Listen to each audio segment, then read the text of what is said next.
we continue this all-star conversation.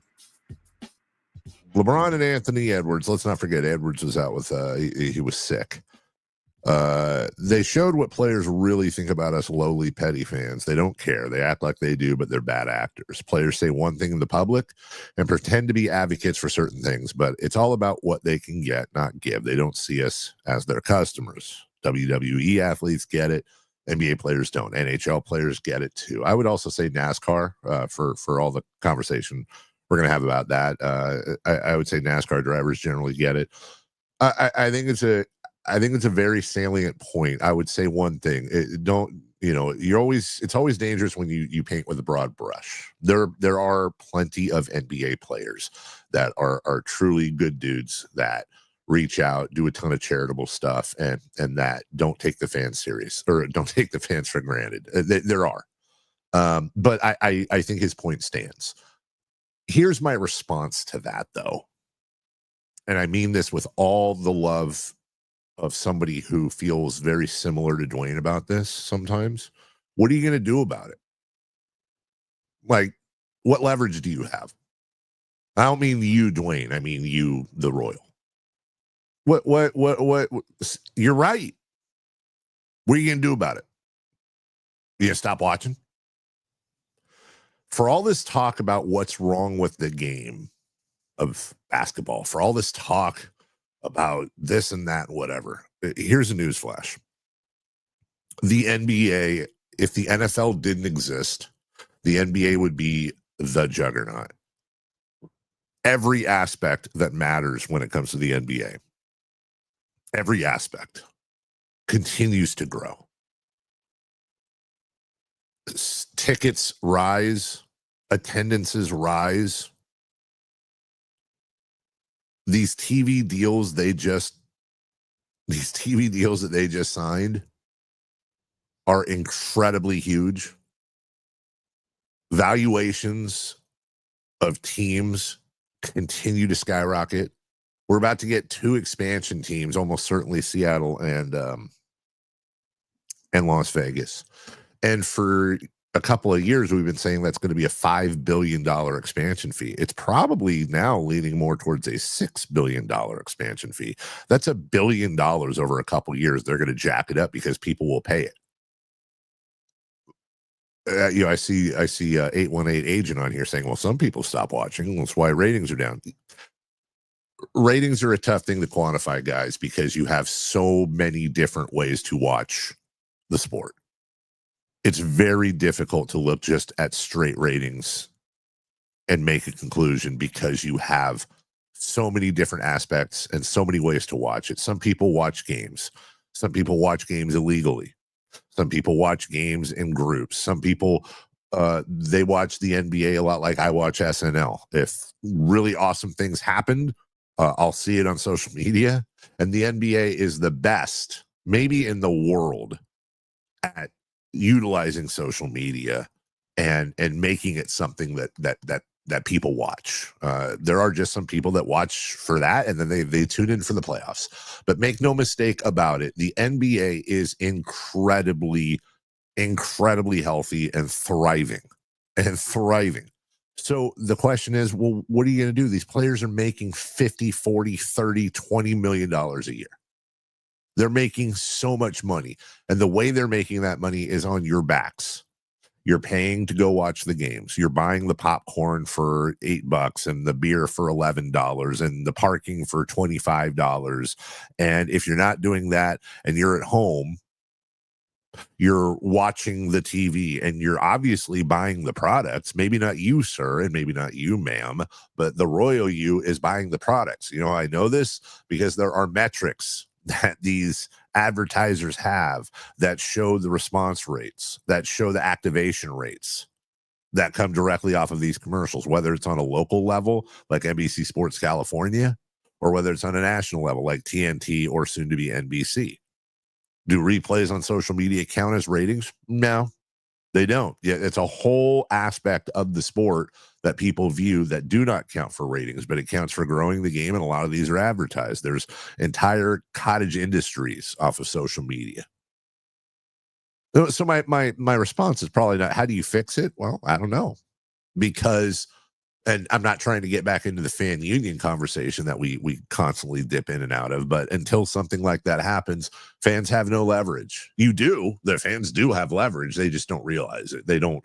You have to organize. And until that happens, until fans have a seat at the table, until fans can stage actual boycotts, a lot of this stuff is going to happen. All you have to do is look in Dallas. Look at Dallas. Dallas just screwed their fans more than any other team has screwed their fans in an American sport in a long, long time, not counting a relocation. I mean, they got screwed. Fans are still going to show up. They're still going to watch. They'll be there next year. They're watching at home. They say they're not. They are. And, you know, we throw the term sheep around a lot in today's day and age, but honest to God, that is the ultimate sheep situation. And I'm not, hey, look, I get paid to do this. I'm the biggest sheep. I'm not talking down to anybody. We're all in this together. Just saying. That's what it is. You'll continue to watch.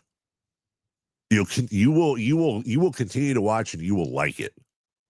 You may bitch about it a little bit. Like I said, I don't think anything Dwayne said was out of pocket. I agree with everything he said. But yeah, how are you supposed to get dudes making $50 million a year? You're supposed to get them to care about an exhibition? Here's what I would do to fix or to adjust next year the All-Star game itself. First off, when it comes to the weekend, I would 100% have an NBA player and a WNBA player in an exhibition. Much like we talked a little bit about hockey and how when you go country on country, it brings in a whole different level. Battle of the Sexes is always something that's incredibly fun. It can get ugly and stupid, but it's also something incredibly fun. So latch on to that. It doesn't have to be Steph Curry and Sabrina Ionescu, but it can be this guy and that girl. It could be a team of guys and girls. I don't know, but do that. Dunk contest, I would work on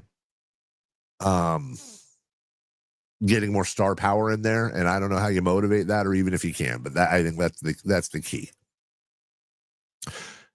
But for the All-Star game itself, I think they're on to something.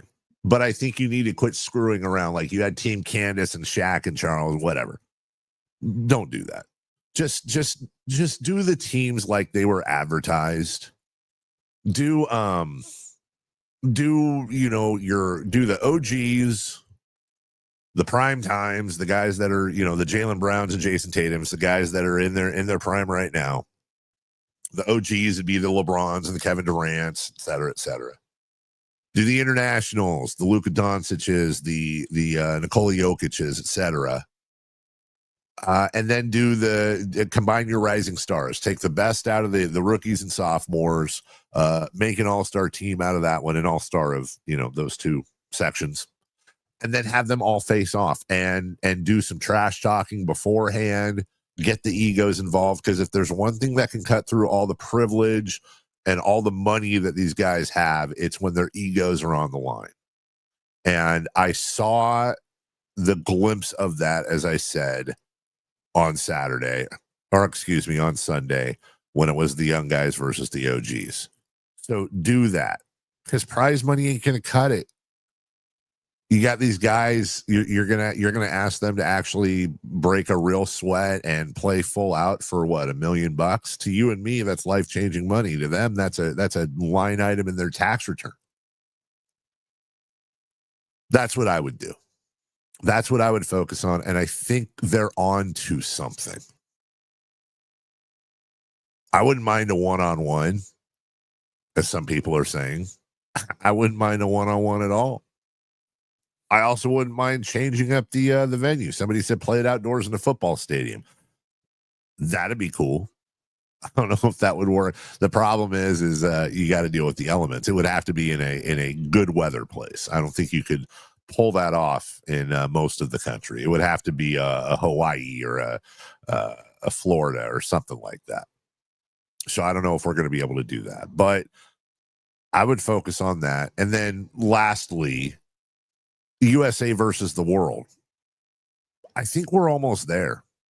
And I saw somebody suggest maybe we take last year's NBA champions and put them up against whoever the an international champion. I would love to see that. I just don't see if I don't know if the Boston Celtics hierarchy would go for their team effectively playing an extra game so they could beat the hell out of whoever the international champions are.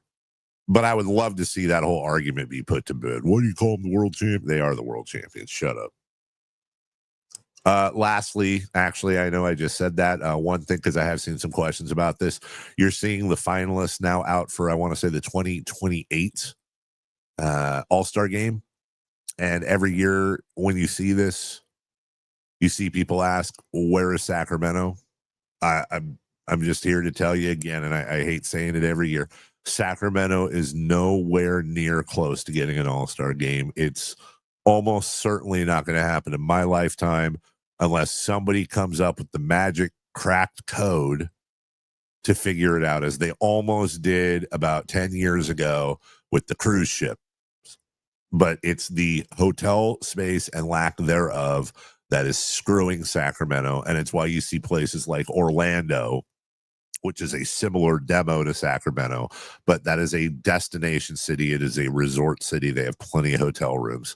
Same thing in Salt Lake City, plenty of hotel rooms. You just don't have that here. So unless somebody wants to build about 15 more 5,000 room hotels, we got a problem. And it's too bad, because God, an all-star game would be so amazing in the city of Sacramento in every other way. We'll take a break. When we come back, as we continue to catch up on the program,